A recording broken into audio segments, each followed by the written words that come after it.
چونکہ انسانوں کی تربیت انبیاء کرتے ہیں اور انبیاء کی تربیت اللہ تعالیٰ کرتے ہیں۔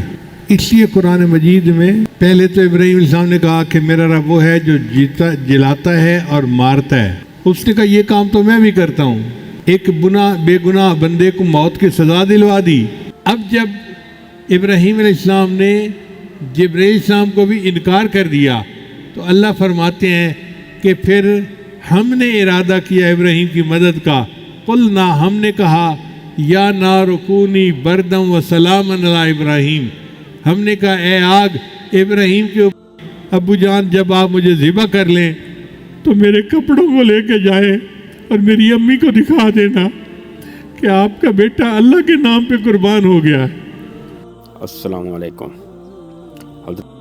حضرت ابراہیم نے اللہ کی رضا کے لیے ہر آزمائش قبول کی، آگ بھی گلزار بن گئی۔ مولانا پیر ذوالفقار احمد نقشبندی کے ایمان فروز واقعات سننے کے لیے ہمارے چینل کو سبسکرائب کریں، لائک کریں، کمنٹ کریں اور شیئر کریں۔ دین کی بات پھیلانا صدقہ جاریہ ہے۔ الحمدللہ وکفا وسلام علی عبادہ الذین اصطفیٰ، اما بعد، اعوذ باللہ من الشیطان الرجیم، بسم اللہ الرحمن الرحیم۔ وَإِذِ ابْتَلَىٰ إِبْرَاهِيمَ رَبُّهُ بِكَلِمَاتٍ فَأَتَمَّهُنَّ قَالَ إِنِّي جَاعِلُكَ لِلنَّاسِ إِمَامًا۔ سبحان ربك رب العزة عما يصفون وسلام على المرسلين والحمد لله رب العالمين۔ اللهم صل على سيدنا محمد وعلى آل سيدنا محمد وبارك وسلم۔ وَإِذِ ابْتَلَىٰ إِبْرَاهِيمَ رَبُّهُ، اور جب آزمایا ابراہیم علیہ السلام کو اس نے رب نے بکلمات چند چیزوں میں، فَأَتَمَّهُنَّ، تو ابراہیم علیہ السلام اس میں کامیاب ہو گئے۔ اتمہن کا مطلب ہوتا ہے 100% 100% کامیاب ہو گئے۔ یہ بہتر سے بہترین نمبر ہوتے ہیں۔ تو ابراہیم علیہ السلام پر آزمائشیں آئیں اور اللہ نے ان کو فرمایا کہ وہ 100% کامیاب ہو گئے۔ ہم لوگ تو آزمائشوں کے قابل نہیں ہیں۔ اللہ اکبر کبیرہ۔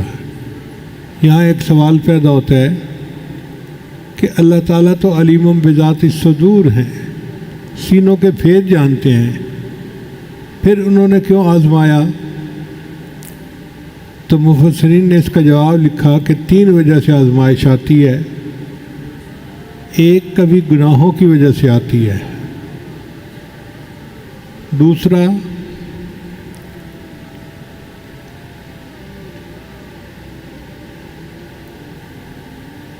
کسی کی قابلیت معلوم کرنے کے لیے اس کو آزماتے ہیں۔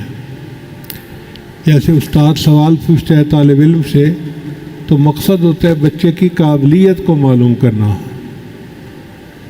اور تیسرا کبھی کبھی تربیتی انداز سے اللہ تعالیٰ بندے کو آزمائشوں میں ڈالتے ہیں تاکہ اس کی تربیت ہو جائے۔ تو ابراہیم علیہ السلام کی جو آزمائشیں تھیں نا وہ تیسری طرح سے تھیں۔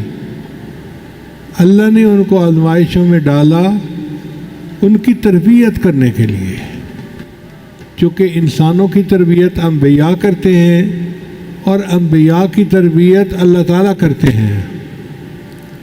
اس لیے قرآن مجید میں اللہ تعالیٰ نے اپنے نبی صلی اللہ علیہ وسلم سے خطاب کیا لما۔ یہ جو لما کا لفظ ہے نا، یہ سوال ہے، ایسا کیوں؟ تو اللہ تعالیٰ نے فرمایا لما تقولون ما لا تفعلون، یا ایھا النبی لما تحرم ما احل اللہ لک تبتغی مرضات ازواجک۔ لیکن اللہ تعالیٰ جانتے تھے کہ نبی علیہ السلام کے دل میں اللہ کی خشیت اتنی ہے، عظمت اتنی ہے کہ اگر صرف لما سے خطاب کر دیا تو شاید دل برداشت ہی نہیں کر سکے گا، اس لیے اللہ نے فوراً پہلے یا بعد میں مغفرت کا اعلان بھی کر دیا کہ محبوب یہ نہ سوچنا کہ میں ناراض ہوں، میں ناراض نہیں ہوں۔ لما تحرم ما احل اللہ لک تبتغی مرضات ازواجک واللہ غفور الرحیم۔ تو دیکھا مغفرت کی ساتھ خوشخبری بھی دے دی، اور کہیں کہیں اللہ تعالیٰ نے پہلے فرما دیا اف اللہ عنکا، اللہ آپ کو معاف کرے، لما اذنت لہم، آپ نے ان کو کیوں اجازت دی؟ تو یا پہلے مغفرت کا اعلان یا بعد میں مغفرت کا اعلان، تاکہ میرے محبوب کے دل کو تسلی رہے کہ اللہ تعالیٰ تربیت کے لیے لما کا لفظ استعمال تو کر رہے ہیں مگر ناراض نہیں ہیں۔ اب یہ تربیت اللہ نے اپنے خلیل کی بھی کی، ابراہیم علیہ السلام کی۔ اللہ اکبر کبیرہ، قرآن مجید میں ابراہیم علیہ السلام کی اتنی اللہ نے تعریفیں کی ہیں، اتنی اللہ نے تعریفیں کی ہیں کہ خلت کا حق ادا کر دیا۔ ہم لوگوں کو حکم ہے کہ جو بندہ قیامت کے دن قلب سلیم لائے گا وہ اللہ کے ہاں قبول ہوگا۔ یوم لا ینفع مال ولا بنون الا من اتى اللہ بقلب سلیم۔ اور ابراہیم علیہ السلام وہ خوش نصیب ہیں جن کو دنیا میں اللہ فرماتے ہیں اذ جاء ربہ بقلب سلیم، یعنی اس آیت کو پڑھتے ہیں نا تو دل میں ٹھنڈک پڑ جاتی ہے کہ کیا ابراہیم علیہ السلام کو اللہ نے شان دی، دنیا میں اللہ ان کے قلب کو قلب سلیم فرما رہے ہیں۔ پھر اللہ تعالیٰ نے ابراہیم علیہ السلام کے بارے میں قرآن میں فرمایا وَإِبْرَاهِيمَ الَّذِي وَفَّى، اور وہ ابراہیم جس نے میرے ساتھ وفا کی۔ سبحان اللہ، سبحان اللہ، کیا ابراہیم علیہ السلام نے بندگی کا حق ادا کیا ہوگا کہ اللہ فرماتے ہیں وَإِبْرَاهِيمَ الَّذِي وَفَّى، اور ابراہیم جس نے میرے ساتھ وفا کر دی۔ چنانچہ ابراہیم علیہ السلام پر مختلف امتحان آئے، ان کی تفسیر سورہ برات کی آیت میں ہے التائبون العابدون الحامدون، اور دوسری سورہ احزاب میں ہے کہ ان المسلمین والمسلمات والمؤمنین والمؤمنات، اور تیسرا سورہ مؤمنون کی آیت میں ہے قد افلح المؤمنون الذین هم فی صلاتهم خاشعون۔ لیکن اگر ہم کٹ دی سٹوری شارٹ، معاملے کو مختصر کریں تو ابراہیم علیہ السلام پر 3 امتحان بڑے آئے۔ پہلا انعام کہ ان کو دین متین کی تبلیغ کا حکم ہوا، تو ابراہیم علیہ السلام نے اپنے گھر سے، اپنی قوم سے تبلیغ کا آغاز کیا۔ اب عجیب معاملہ تھا، چچا جو باپ بنا ہوا تھا آزر، وہ بت فروش تھا، یعنی بت بناتا ہی نہیں تھا، بت بنا کے بیچتا تھا، اور ابراہیم علیہ السلام اس کے گھر میں رہ رہے تھے۔ اب وہ بندہ جو بت فروش ہے، اس کو بتوں کے خلاف کوئی بات کرنا کتنا مشکل کام ہے، مگر ابراہیم علیہ السلام نے ٹھوس بات کی، مگر بات کرتے ہوئے جو ادب کا مقام تھا اس کو بھی ہاتھ سے نہیں جانے دیا۔ بات کی یا ابتی، اے میرے ابا جان۔ یہ یا ابتی کا لفظ بتا رہا ہے کہ واقعی بیٹے کو باپ کے ساتھ جو محبت کا اظہار کرنا چاہیے ابراہیم علیہ السلام نے اس کا بھی حق ادا کر دیا، مگر محبت میں آ کے بندہ بات ڈھیلی کر جاتا ہے، تو ابراہیم علیہ السلام نے بات بڑی ٹھوس کی، یا ابتی، اے میرے ابا جان، انی اراک و قومک فی ضلال مبین، میں آپ کو اور آپ کی قوم کو سری گمراہی میں دیکھتا ہوں۔ اب بات کتنی پتھر کی طرح ٹھوس ہے، لیکن کر پیار کے انداز میں رہے ہیں۔ چنانچہ باپ نے گھر سے نکال دیا کہ تم میرے گھر میں رہتا ہے اور میرے بتوں کے خلاف باتیں کرتا ہے، نکل جا گھر سے۔ اب ایک نوجوان بچے کے لیے گھر سے نکال دیا جانا یہ کوئی چھوٹی سزا نہیں ہوتی. جائیں تو کہاں جائیں، کہیں تو کس سے کہیں، مانگیں تو کس سے مانگیں. خیر ابراہیم علیہ السلام نے گھر تو چھوڑ دیا، مگر اب قوم کی باری تھی. تو انہوں نے سوچا کہ میں اپنی قوم کو بھی کسی طرح تلقین کروں کہ وہ بتوں کی پوجا چھوڑ دیں. چنانچہ ایک میلہ لگتا تھا، قوم اس میلے میں جاتی تھی 3 دن کے لیے. تو قوم نے ان کو کہا کہ ابراہیم علیہ السلام آپ بھی چلیں. انہوں نے جواب میں کہہ دیا انی سقیم، میں بیمار ہوں. ایک بیماری ہوتی ہے جسمانی، ایک ہوتی ہے روحانی. تو اصل میں ابراہیم علیہ السلام کو دلی تکلیف تھی ان کی بت پرستی کی وجہ سے، اس لیے انہوں نے اپنے آپ کو سقیم کہہ دیا. قوم چلی گئی. پیچھے ابراہیم علیہ السلام بت خانے میں آئے جہاں بت رکھے تھے اور اس کی پوجا کرتے تھے. انہوں نے کلہاڑا لیا، فجعلہم جزازا الا کبیرا، سب بتوں کے ٹکڑے ٹکڑے کر دیے سوائے ایک بڑے بت کے، اور وہ کلہاڑا جو تھا وہ بڑے بت کے کندھے پہ لٹکا دیا. اب قوم جب میلے سے واپس آئی تو انہوں نے دیکھا کہ جس کو وہ خدا مانتے تھے، جن سے وہ مرادیں مانگتے تھے، ان کے تو ٹکڑے ٹکڑے ہوئے پڑے ہیں. تو انہوں نے کہا کہ یہ کام کون کر سکتا ہے؟ کسی نے کہا انا سمعنا فتى یذکرہم یقال لہ ابراہیم، ہم نے ایک نوجوان کے بارے میں سنا ہے جس کا نام ابراہیم ہے، وہ بتوں کے خلاف باتیں کرتا تھا، اسی نے کیا ہوگا. چنانچہ ابراہیم علیہ السلام کو گرفتار کر لیا گیا.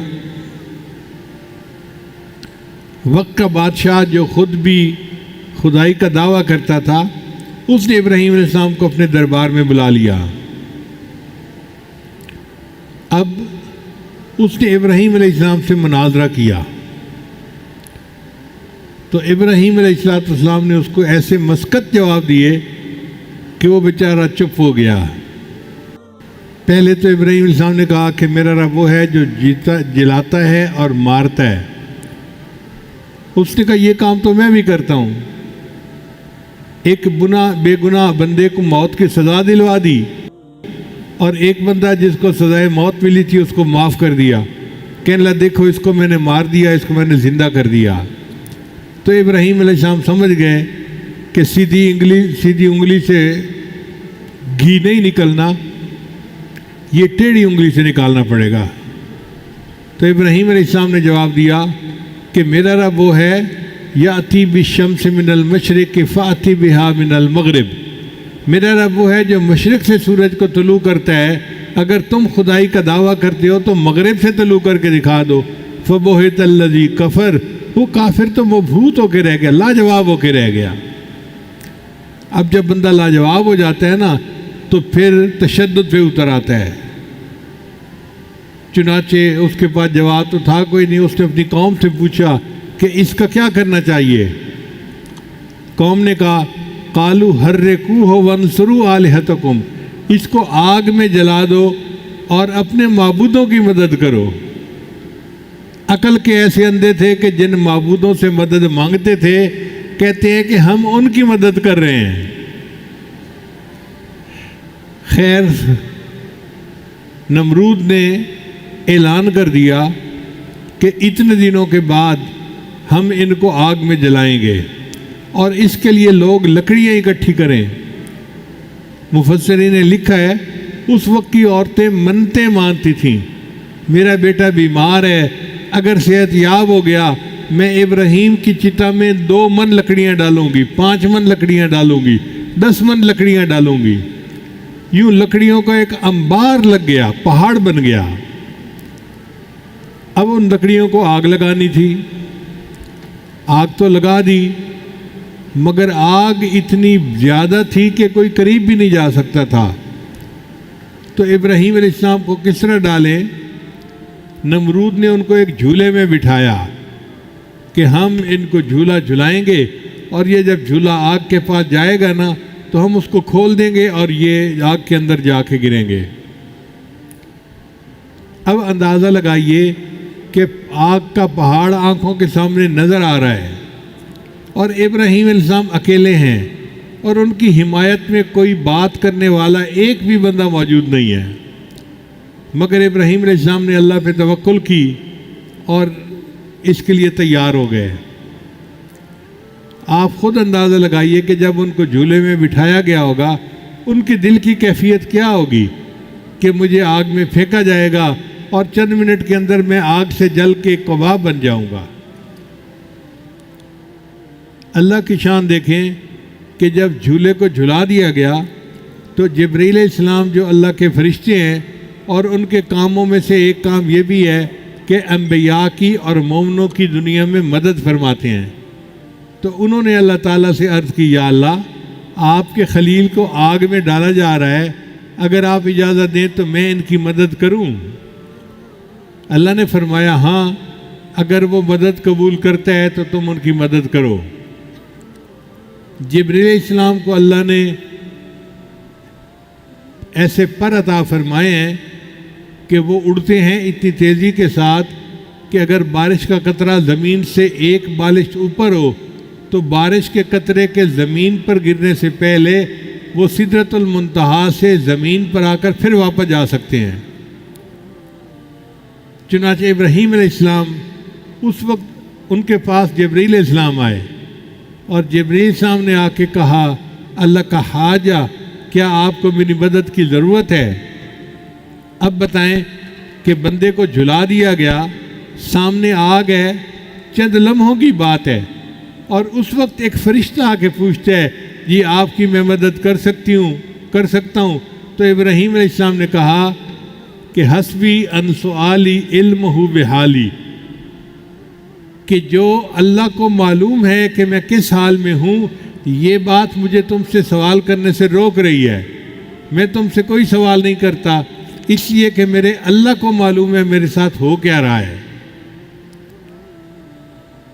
اس کو پنجابی میں کہتے ہیں، جے سونا میرے دکھ وچ راضی تے میں سکھ نو چلے ڈاواں۔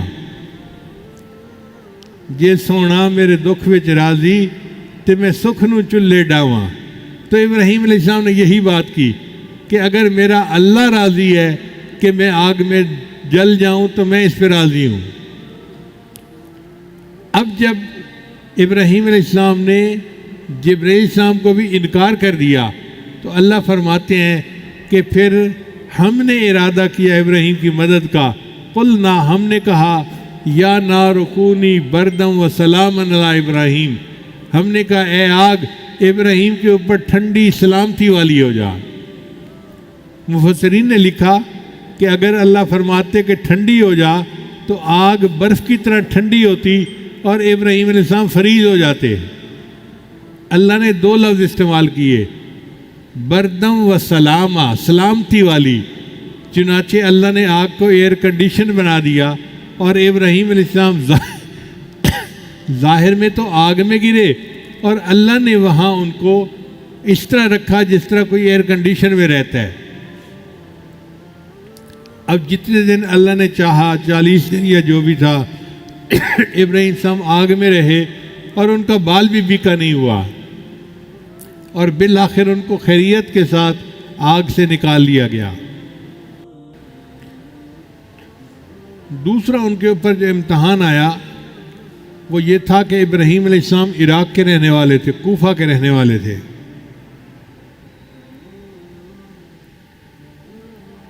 اللہ نے حکم دیا کہ اپنی بیوی کو لے کر تم شام جاؤ۔ ان کی بیوی سارہ ان کا نام تھا، ان کو لے کر وہ شام کی طرف چلے۔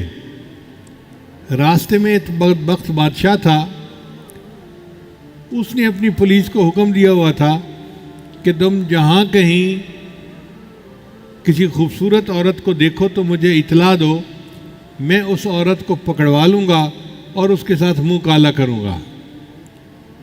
چنانچہ پولیس نے اس کو اطلاع دی کہ ایک عورت ہے، ایک مرد ہے، عورت بہت خوبصورت ہے۔ اس نے بیوی سارہ کو پکڑا لیا۔ اب تنہائی میں جب وہ چاہتا تھا کہ بی بی سارہ کی طرف ہاتھ بڑھائے تو اللہ نے اس کے ہاتھوں پہ فالے ڈال دیا اور اس کے ہاتھ شل ہو گئے۔ اس سے بادشاہ پریشان ہو گیا، تو بادشاہ کی ایک بیٹی تھی جس کا نام تھا ہاجرہ، اس نے ابراہیم علیہ السلام سے معافی بھی مانگی اور اپنی بیٹی ان کو باندی کے طور پہ خدمت کے لیے پیش بھی کر دی۔ چنانچہ ابراہیم علیہ السلام اپنے وطن پہنچے۔ اب وطن پہنچ کے ابراہیم علیہ السلام دعائیں کر رہے تھے کہ یا اللہ مجھے اولاد کی نعمت عطا فرما۔ اللہ نے ان کو اولاد عطا فرما دی۔ بی بی ہاجرہ کے ہاں ایک بیٹا ہوا جس کا نام اسماعیل رکھا گیا۔ اسماعیل، اسما کا مطلب ہوتا ہے سن اور ایل کا مطلب ہوتا ہے اللہ، تو اسماعیل کا مطلب سن میرے اللہ۔ اب چھوٹا بچہ کتنا معصوم ہوتا ہے اور کتنا پیارا ہوتا ہے، ماں باپ کی تو جان اس میں اٹکی ہوتی ہے۔ ہم نے دیکھا کہ چھوٹا بچہ تکلیف میں ہونا تو اس کے رونے پہ ماں باپ روتے ہیں اور اس کے ہنسنے سے ماں باپ ہنستے ہیں، اس کی تکلیف برداشت نہیں ہوتی۔ اب اس چھوٹے سے بچے کو اور اس کی والدہ کو اللہ نے حکم دیا، اے میرے ابراہیم ان کو جا کے ایک ویرانے کے اندر چھوڑ کے آؤ، ایک ایسی جگہ بوادن غیر ذی زرع، جہاں پہ نہ درخت ہے نہ کھیتی ہے، کوئی سائے کی چیز ہی نہیں، ان کو وہاں چھوڑ کے آؤ۔ اب آپ بتائیے کہ بیوی کو اور معصوم بچے کو ایسے ویرانے میں چھوڑ کے آنا کوئی چھوٹا امتحان تو نہیں ہے۔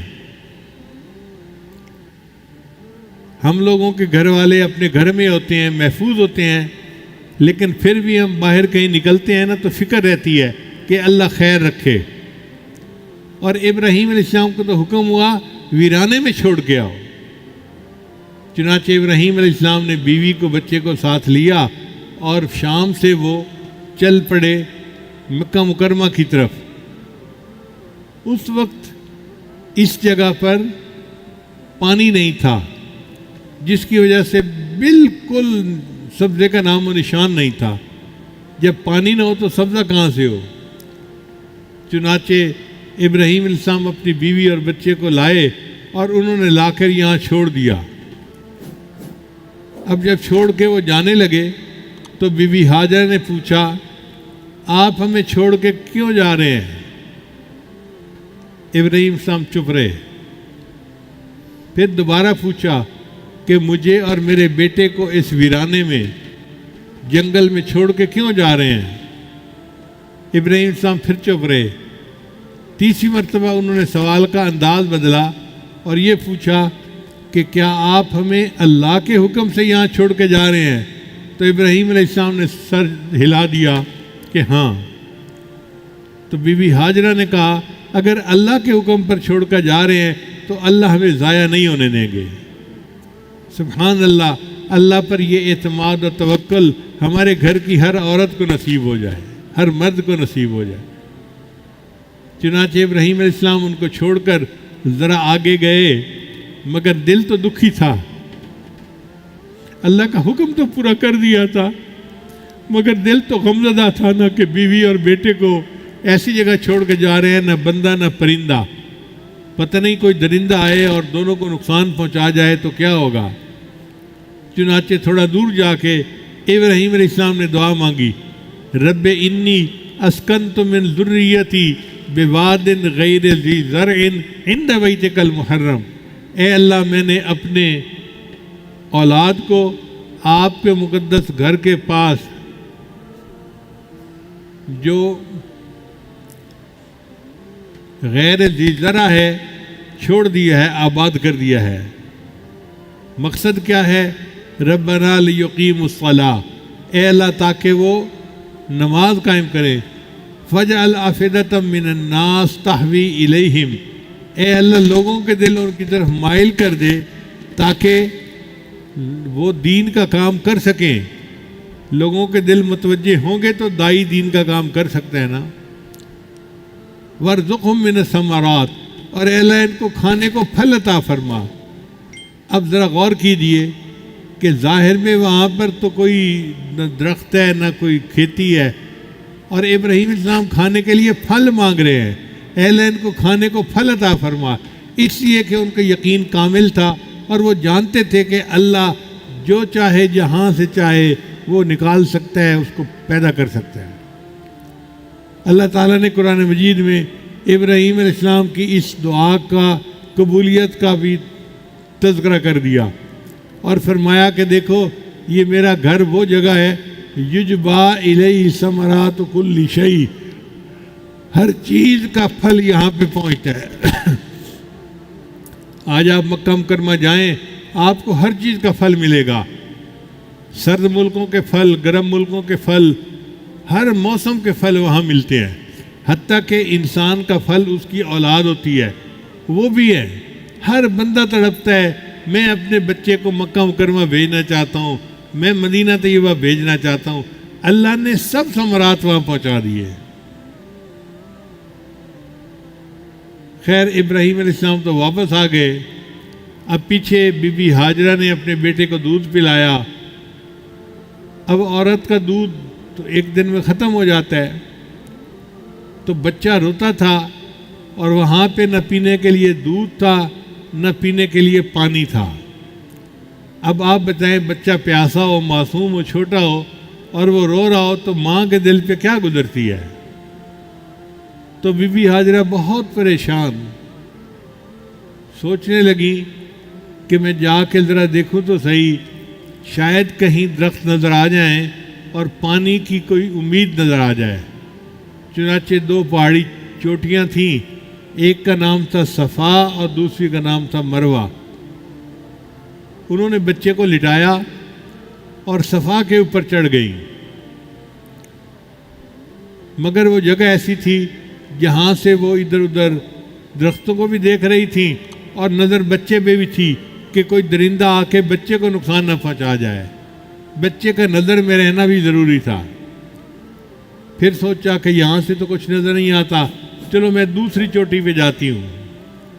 اب دوسری چوٹی پہ وہ چل پڑی، مگر راستے میں ایسی جگہ آئی جہاں پر وہ اپنے بچے کو دیکھ نہیں سکتی تھی۔ اب وہ جو جگہ آئی تو بی بی ہاجرہ بھاگ پڑی۔ اللہ کو اپنی بندی کا یہ بھاگنا پسند آ گیا اور انہوں نے جو صفا اور مروہ کے درمیان چکر لگائے، اللہ نے اس کو حج اور عمرے کی عبادت کا حصہ بنا دیا۔ پھر بی بی ہاجرہ نے دیکھا کہ کچھ پرندے ہیں جو اسماعیل علیہ السلام کے پاس اتر رہے ہیں، تو وہ حیران ہوئی کہ پرندے کیسے اتر رہے ہیں۔ جب آ کے دیکھا تو کیا دیکھتی ہیں کہ اسماعیل علیہ السلام کے پاس پانی کا ایک چشمہ جاری ہو گیا تھا۔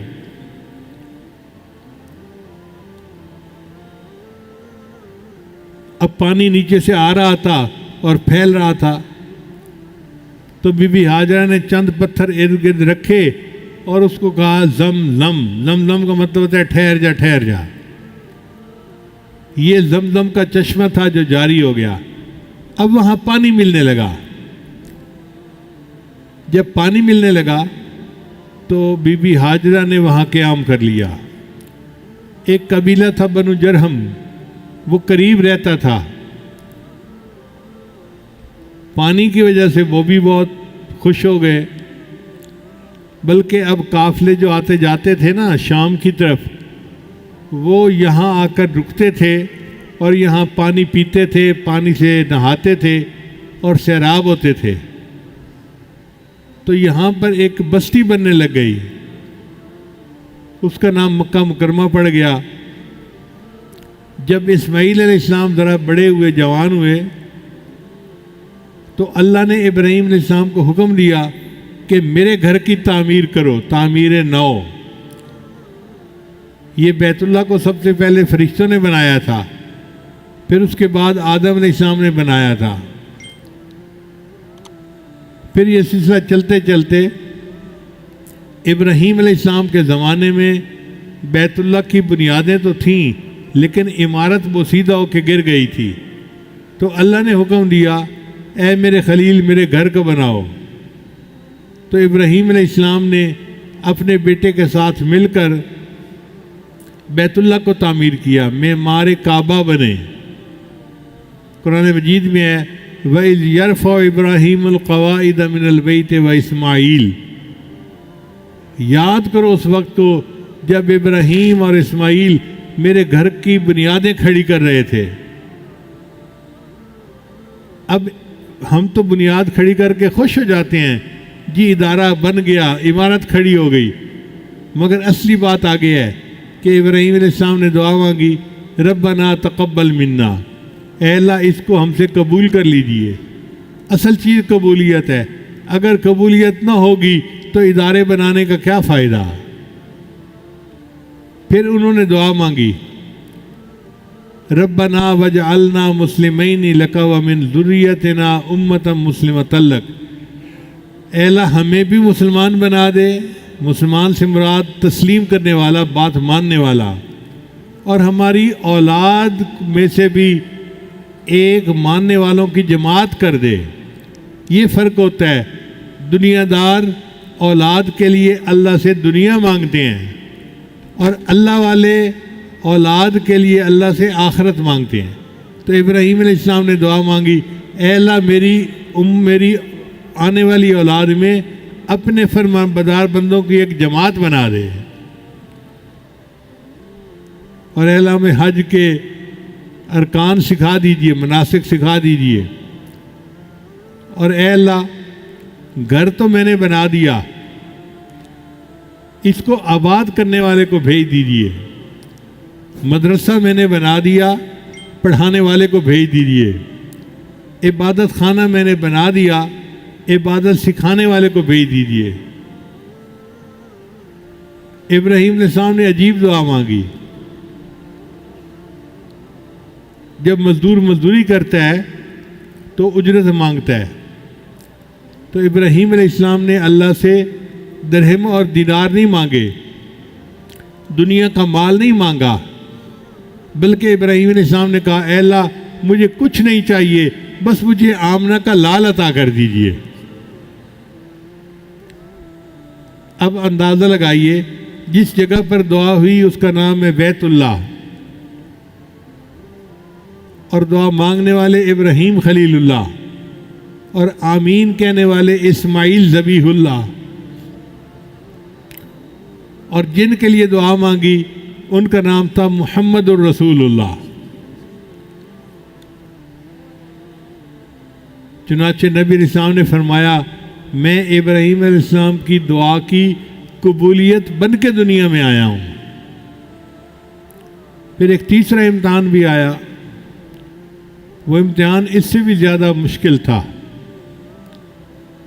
کہ جب اسماعیل علیہ السلام کی عمر 12-13 سال ہوئی تو اللہ نے خواب میں ابراہیم علیہ السلام کو حکم دیا اپنے بیٹے کو میرے نام پہ ذبح کرو۔ اب جس بیٹے کا کانٹا چبھنا باپ سے برداشت نہیں ہوتا، اس بیٹے کو ذبح کرنا یہ کتنا مشکل کام ہے، مگر ابراہیم علیہ السلام چونکہ نبی تھے اور انبیاء کے خواب سچے ہوتے ہیں، انہوں نے بیٹے کو بلایا اور بیٹے کو بلا کر کہا یا بنی انی اری فی المنام، میں نے خواب میں دیکھا ہے انی اذبحک کہ میں تمہیں ذبح کر رہا ہوں، فانظر ماذا تری، تو بتا تیری کیا رائے ہے۔ مفسرین نے لکھا کہ ابراہیم علیہ السلام نے یہ نہیں کیا تھا کہ تو مانتا ہے تو میں ذبح کروں گا، نہیں مانتا تو میں نہیں کروں گا، بلکہ ابراہیم علیہ السلام نے اس لیے پوچھا تھا بیٹا مجھے تیرے ذہن کا پتہ چل جائے، اگر تو مانتا ہے تو ماننے والوں جیسا سلوک کروں گا، اور اگر نہیں مانتا تو نہ ماننے والا سلوک کروں گا، مگر میں نے تجھے اللہ کے نام پہ ذبح ضرور کرنا ہے۔ ابراہیم علیہ السلام نے چھری تیز کر لی، اسماعیل علیہ السلام دیکھ رہے ہیں کہ چھری تیز ہو رہی ہے، مگر ان کے دل میں بھی اللہ کی محبت بہت تھی، وہ بھی تڑپ رہے تھے کہ جان تو دینی ہے، اللہ کے نام پہ جان دے تو اس سے بہتر اور کیا ہو سکتا ہے۔ جان دی ہوئی اسی کی تھی، حق تو یہ ہے کہ حق ادا نہ ہوا، ہم تو جان بھی دے دیں اللہ کے نام پر تو حق ادا پھر بھی نہیں کر سکتے اللہ کا۔ چنانچہ ابراہیم علیہ السلام نے اپنی آنکھوں پہ پٹی باندھ لی، اگر میں بچے کو تڑپتا ہوا دیکھوں گا یا خون جسم سے نکلتا دیکھوں گا تو پھر میرا ہاتھ رک جائے گا۔ چھری کو تیز کر لیا، آنکھوں پہ پٹی باندھ لی۔ اب بیٹے کو لٹانا تھا، تو عام طور پہ چت لٹاتے ہیں جانور کو، مگر اگر چت لٹاتے تو بیٹے کا چہرہ آنکھوں کے سامنے ہوتا، پھر اس پہ چھری کیسے چلاتے؟ تو ابراہیم علیہ السلام نے اس بچے کو کروٹ کے بل لگایا۔ فلما اسلم وتلہ للجبین، جبین کہتے ہیں یہ جو حصہ ہوتا ہے، للجبہ جبینان، یہ ماتھا ہے اور اس کی 2 جبینیں ہیں۔ تو ابراہیم علیہ السلام نے ان کو اس طرح لٹایا کہ منہ ادھر تھا اور پیٹھ ادھر تھی۔ اب ابراہیم علیہ السلام نے چھری چلانی شروع کی۔ اللہ کی شان دیکھیے کہ ابراہیم علیہ السلام نے بیٹے سے پوچھا کہ بیٹا اب میں تجھے ذبح کر رہا ہوں، تیری کوئی آخری خواہش ہو تو بتا۔ تو اسماعیل علیہ السلام نے جواب دیا، ابو جان جب آپ مجھے ذبح کر لیں تو میرے کپڑوں کو لے کے جائیں اور میری امی کو دکھا دینا کہ آپ کا بیٹا اللہ کے نام پہ قربان ہو گیا ہے۔ چنانچہ ابراہیم علیہ السلام نے اپنے بیٹے کو ذبح کیا۔ جب ذبح کر کے آنکھوں سے پٹی کھولی تو کیا دیکھا کہ اسماعیل علیہ السلام تو صحیح سلامت ہیں، اور ان کی جگہ اللہ نے جنہ سے ایک مینڈا بھیج دیا تھا، وہ قربان ہو گیا۔ اب اس امتحان کے بارے میں اللہ فرماتے ہیں، ان ھذا لہو البلاء المبین، یہ بہت بڑی آزمائش تھی ابراہیم علیہ السلام پر۔ اب بتائیں اللہ تعالیٰ کتنے بڑے ہیں؟ جب اللہ کسی آزمائش کو بڑا کہے تو وہ کتنی بڑی ہوگی۔ ان ھذا لہو البلاء المبین وفدیناہ بذبح عظیم۔ پھر اللہ فرماتے ہیں کہ ابراہیم علیہ السلام نے یہ قربانی کر کے دکھائی، سلام علی ابراہیم، ابراہیم تجھ پہ سلامتی ہو، ابراہیم تجھے شاباش ہو۔ جیسے عورتیں دعائیں دیتی ہیں نا کہ بیٹا تم جیتے رہو، تمہیں شاباش ہو، یہی سلام علی ابراہیم کا معنی ہے۔ اللہ فرماتے ہیں میرے ابراہیم تو نے اتنی بڑی قربانی کر کے دکھائی، سلام علی ابراہیم، ابراہیم تیرے اوپر سلامتی ہو، اور یہ قربانی ہمیں اتنی پسند آئی، وَتَرَكْنَا عَلَيْهِ فِي الْآخِرِينَ، ہم نے اس کو قیامت تک کے لیے جاری و ساری کر دیا۔ چنانچہ ہم عید الاضحیٰ پہ جو جانور قربان کرتے ہیں وہ ابراہیم علیہ السلام کی سنت کی یاد کرتے ہیں۔ اب ابراہیم علیہ السلام تینوں امتحانوں میں کامیاب ہو گئے۔ اللہ تعالیٰ نے ان کو اعلیٰ ترین مقام دیا۔ کیا فرمایا؟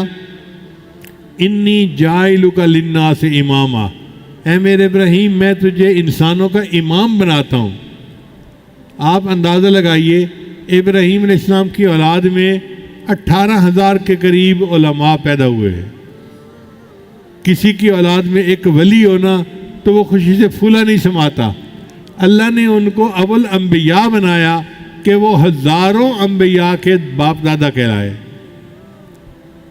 اب 3 باتیں لب لباب ہیں کہ اگر کوئی ہم سے پوچھے کہ اللہ تعالیٰ بندے کو حج پہ کیوں بلاتے ہیں، تو ایک فکرے میں اس کا جواب یہ ہے کہ اللہ تعالیٰ چاہتے ہیں کہ ملت ابراہیمی کو مزاج ابراہیمی کا پتہ چل جائے۔ ملت ابراہیمی کو مزاج ابراہیمی کا پتہ چل جائے۔ اور مزاج ابراہیمی کیا تھا؟ اللہ فرماتے ہیں اذ قال لہ ربہ اسلم، جب رب نے ان کو کہا کہ تم تسلیم کرو، سر جھکاؤ، قال اسلمت لرب العالمین، فرمایا کہ میں اللہ کے سامنے سر جھکاتا ہوں۔ یہ ہے مزاج ابراہیمی کہ جو حکم خدا ہے اس کے سامنے سر جھکا دینا اور اپنی خواہشات کو چھوڑ دینا۔ چنانچہ ابراہیم علیہ السلام نے اللہ کی بات کو تسلیم کیا اور اللہ کے سامنے سر جھکا دیا۔ دیکھیں اللہ نے ان کو کتنا انعام دیا۔ پہلی بات دیکھیں کہ ان کو باپ نے اپنے گھر سے نکال دیا تھا، تو اللہ نے اس کے بدلے ان کو ابو الانبیاء بنا دیا۔ انبیاء کا باپ، ان کی اولاد میں انبیاء پیدا کر دیے۔ واہ میرے اللہ، تیری قدردانی کی بھی انتہا ہے۔ پھر دوسری بات، انہوں نے گھر کو چھوڑا تھا، انہوں نے اپنے گھر کو چھوڑا، اللہ نے ان کو کعبہ کا متولی بنا دیا۔ کتنی عزت کی بات ہے کہ اللہ نے اپنے گھر کا انچارج ان کو بنا دیا۔ میرے ابراہیم تو نے گھر چھوڑا ہے نا، میں تجھے سب سے افضل گھر کا نگران بناتا ہوں۔ اور قوم نے ان کو اپنی طرف سے بڑا ذلیل کر کے نکالا تھا، مگر اللہ نے انتہائی عزت عطا فرمائی۔ اللہ فرماتے ہیں انی جاعلک للناس اماما، اے میرے ابراہیم میں تجھے انسانوں کا امام بناتا ہوں۔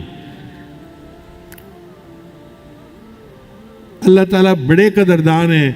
اللہ تعالیٰ ہمیں توفیق دے کہ ہم بھی اس کی سامنے اپنی گردنوں کو جھکائیں اور شریعت کے مطابق زندگی گزاریں، تاکہ اللہ تعالیٰ کی بھی ہمارے اوپر رحمت کی نظر ہو جائے۔ چنانچہ حضرت مولانا حسین علی وہاں بچنا والے ایک بزرگ گزرے ہیں، بڑے مفسر قرآن تھے۔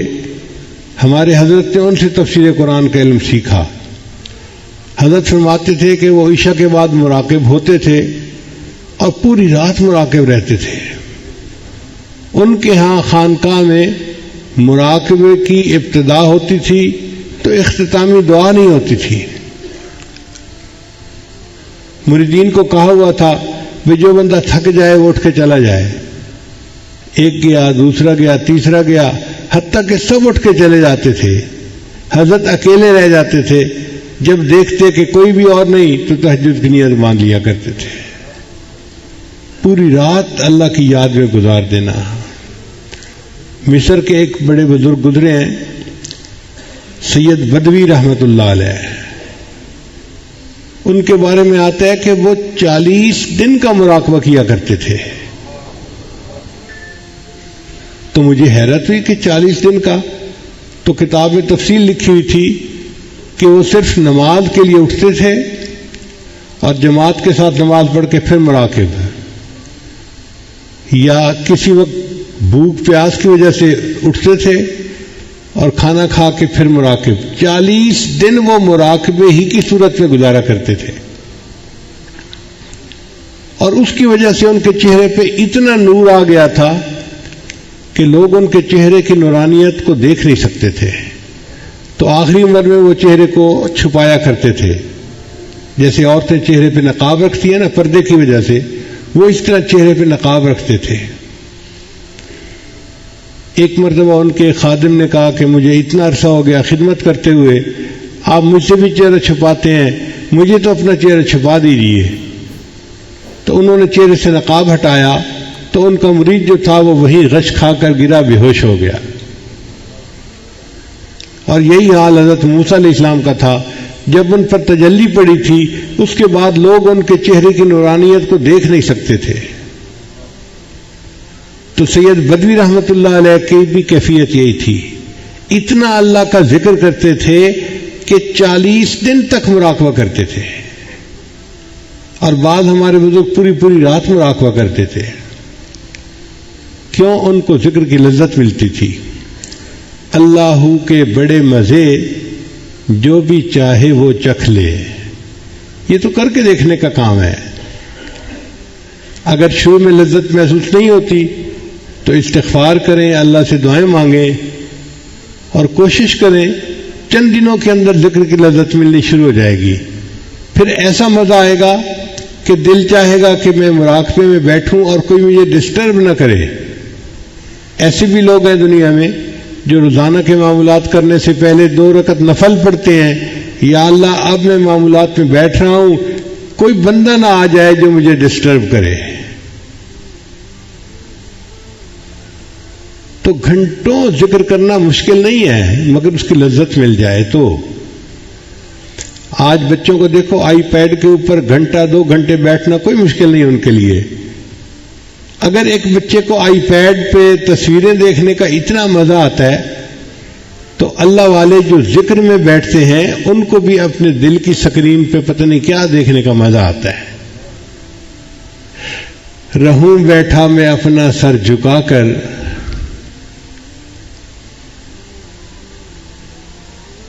یہ ذکر کا مزہ ہی ایسا ہے، لذت ہی ایسی ہے۔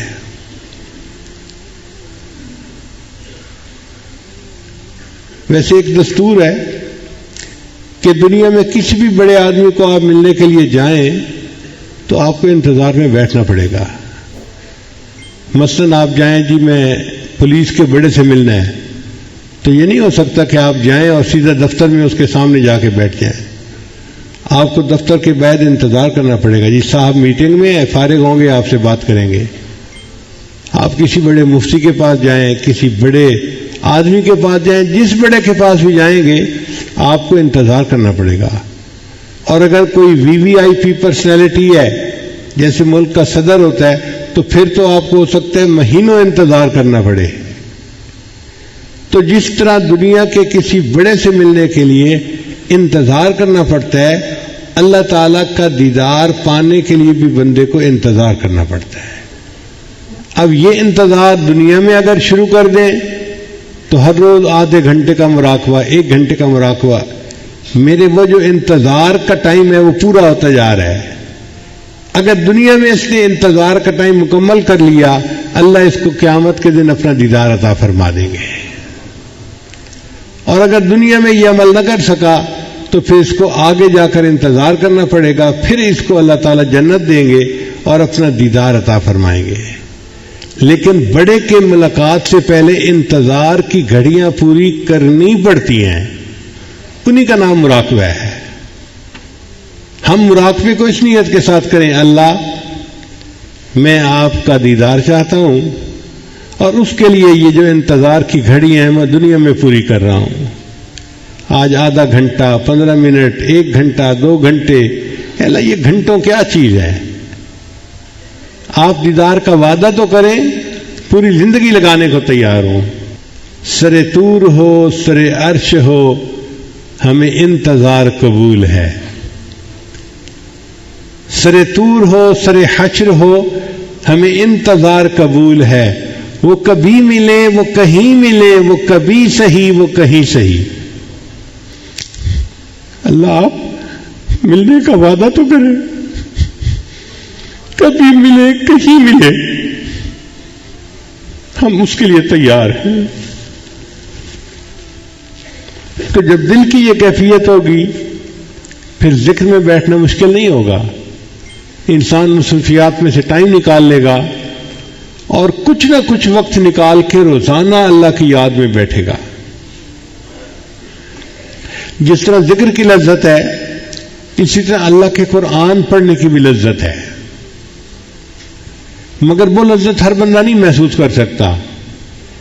جس طرح نابالغ بچہ بلوغ کی لذت سے واقف نہیں ہو سکتا، جو انسان اپنے دل کی صفائی نہ کرے وہ قرآن کی لذت سے واقف نہیں ہو سکتا. اور جن کو لذت آتی ہے وہ پوری پوری رات قرآن کی تلاوت کرتے ہیں.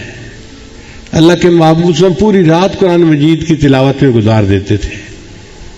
سیدہ صدیقہ رضی اللہ تعالیٰ عنہ ایک پوری رات قرآن پاک کی آیت پڑھتی رہی، وَبَدَا لَهُم مِّنَ اللَّهِ مَا لَمْ يَكُونُوا يَحْتَسِبُونَ. سیدنا صدیق اکبر کا بھی یہی حال تھا، سیدنا عمر فاروق کا بھی. امام اعظم حنیفہ رحمۃ اللہ علیہ بھی پوری پوری رات قرآن کی تلاوت کرتے رہتے تھے. عشاء کے وضو سے فجر کی نماز پڑھا کرتے تھے، ان کو لذت ملتی تھی. تذکرۃ الحفاظ ایک کتاب ہے جس میں قرآن مجید کے حفاظ کے واقعات ہیں. اس میں نے ایک عجیب واقعہ پڑھا. لکھا ہوا تھا کہ ایک نوجوان کی شادی ہوئی تو پہلی رات وہ بیوی سے ملاقات کے لیے کمرے میں گیا، ایک دوسرے کے ساتھ سلام کیا اور میاں بیوی دونوں نے یہ فیصلہ کیا کہ ہم 2 رکعت نفل پہلے پڑھ لیتے ہیں پھر آپس میں ملاقات کریں گے. چنانچہ خاوند نے مصلی پہ نیت باندھ لی اور بیوی نے ذرا پیچھے نیت باندھ لی. اب یہ بچہ پوری رات عبادت کرنے کا عادی تھا. جب اس نے قرآن مجید کی تلاوت شروع کی تو اس کو مزہ آیا، لطف آیا. یہ قرآن مجید پڑھتا رہا حتیٰ کہ فجر کی اذان کا وقت ہو گیا. جب سلام پھیرا تو اس وقت اس کو محسوس ہوا وہ میری تو شادی کی پہلی رات تھی اور بیوی تو میرے پیچھے بیٹھے میرا انتظار کر رہی ہے. بیوی نے بھی کہا آپ خود بھی تھکے اور آپ نے مجھے بھی ساری رات تھکا دیا. تو وہ نوجوان کہنے لگا اچھا میں فجر کی نماز پڑھنے جاتا ہوں, واپس آؤں گا پھر ہم ملاقات کر لیں گے. فجر کی نماز پڑھی تو دوستوں سے ملاقات ہو گئی. تو نوجوان بچے آپس میں باتیں تو کرتے ہی ہیں. کسی نے کہا بتاؤ بھائی بیوی سے ملاقات ہوئی تو کیسی بیوی ملی تمہیں؟ وہ سچ کا زمانہ تھا, جھوٹ نہیں بولتے تھے.